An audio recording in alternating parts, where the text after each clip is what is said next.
Ngayon mga idol, magluluto naman tayo ng ulam na pulutan pa. Ito yung tinatawag na Adidas ng manok. Chicken feet mga idol. Mayroon din tayong laman loob ng manok. Yan yung ating lulutuin mga idol. At ito naman yung ating mga ricado. Yan o. Sibuyas. Ito yung siling green at saka siling labuyo. May paminta tayo, may bawang at saka meron tayong dahon ng laurel. Siyempre lalagyan natin ng oyster sauce, may konting bitchin at nor chicken cubes. Ulam na pulutan pa. Ngayon mga idol, mainit na yung ating kawali. Lalagyan na natin ng mantika. Ilalagay na natin ang ating unang sangkap ay bawang.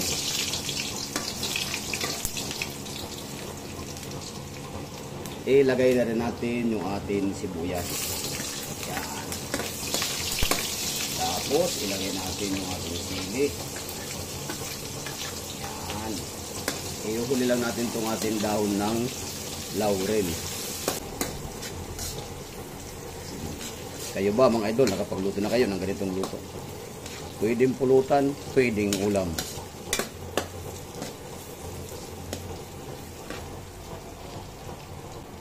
Ngayon mga idol, ilalagay na natin yung ating paminta.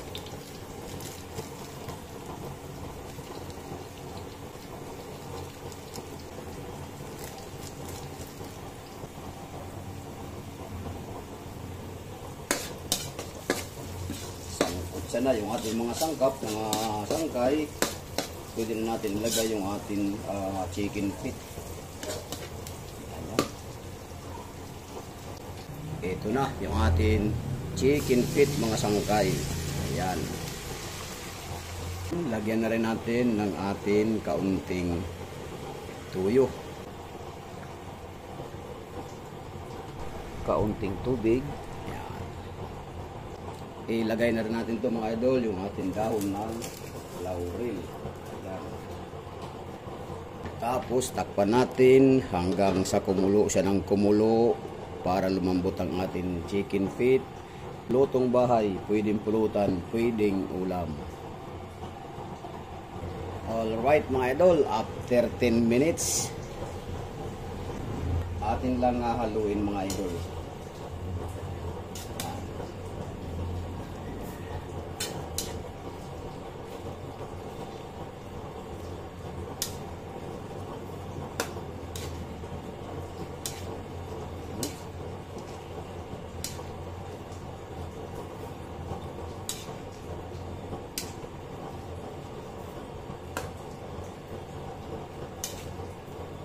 Medyo malambot na to mga idol.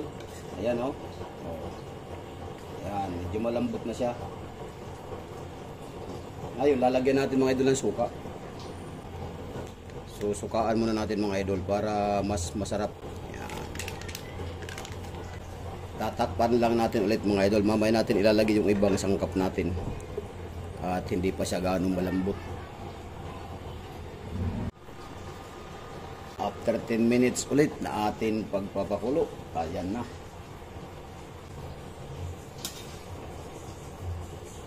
Okay.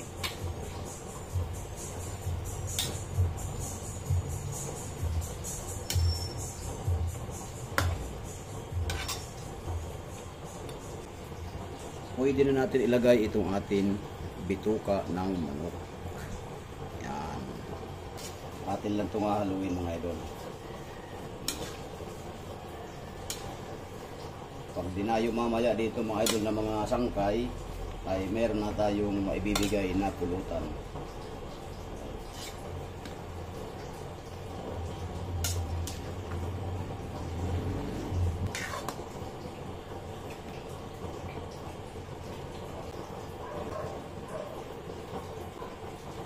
Dadagdagan naman natin ng kaunting patis.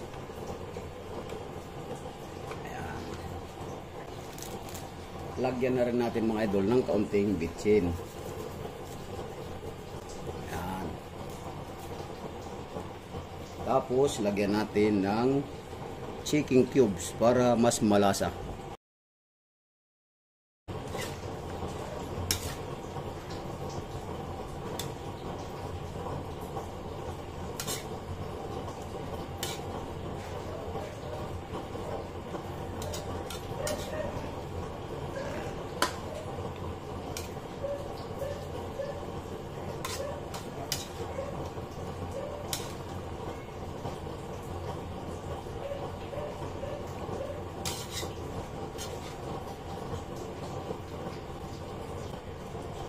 idol, takpan muna natin.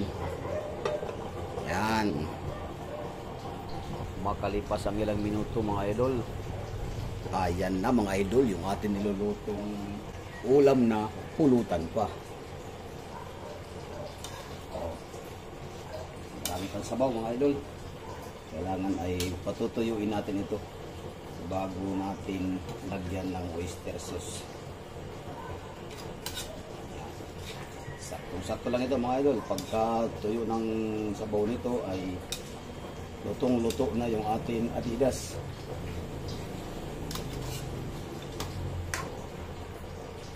Hindi na natin tatakpan ito mga idol.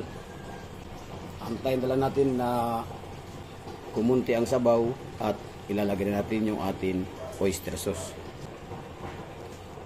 So ayan mga idol, oh. Yan. Kumunti na ang sabaw.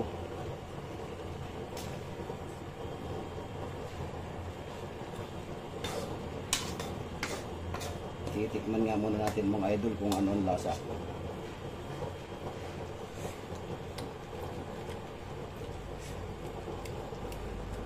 Tamang-tama lang ang lasa mga idol. Ngayon ilalagay na natin yung ating oyster sauce. Mamasitas oyster sauce ang ating ilalagay. Ayan.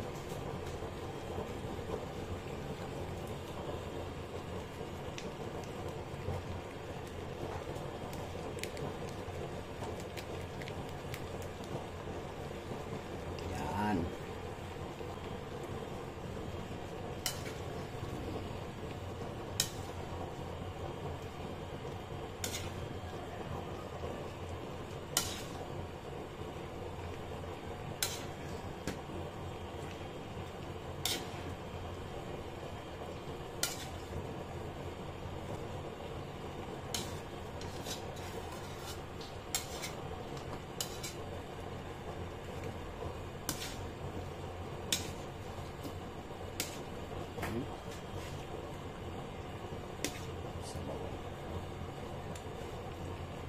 Luto na ito mga idol, wala nang sabaw. Oh.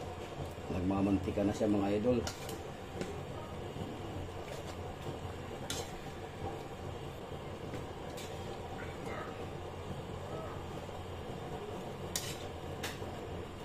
Luto na mga idol yung ating pang-ulam na pampulutan pa.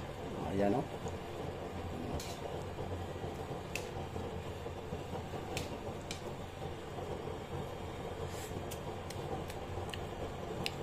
Ang sarap mga idol, mahalang-halang.